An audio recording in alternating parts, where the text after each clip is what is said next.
6 mois après la visite de Donald Trump en Arabie Saoudite, c'est le prince saoudien Mohammed Ben Salman qui a fait le chemin inverse, avec un objectif majeur, repartir avec des équipements militaires américains, notamment de défense antiaérienne et antimissiles.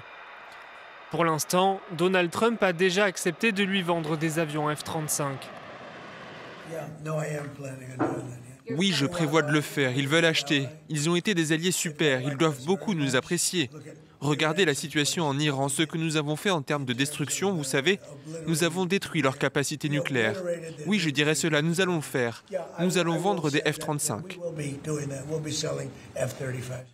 Au sujet du Moyen-Orient, justement, Donald Trump aimerait que l'Arabie Saoudite reconnaisse l'État d'Israël en rejoignant les accords d'Abraham.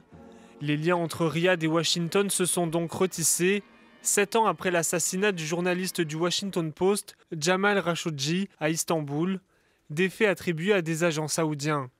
L'affaire avait suscité un tollé dans le monde entier et c'est la première fois depuis cette date que le prince saoudien se rend à la Maison-Blanche. L'importance de cette visite réside dans plusieurs aspects. Elle réaffirme le retour de Mohammed Ben Salman qui, au-delà des relations entre les États-Unis et l'Arabie Saoudite, qui ont perduré pendant toute cette période, est lui-même le bienvenu, du moins auprès du président à Washington, et n'est plus considéré comme un paria.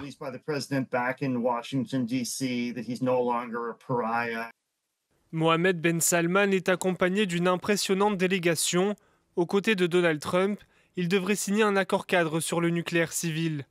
Une conférence d'investissement devrait aussi aboutir à une multitude de contrats dans les domaines des hautes technologies et de l'intelligence artificielle.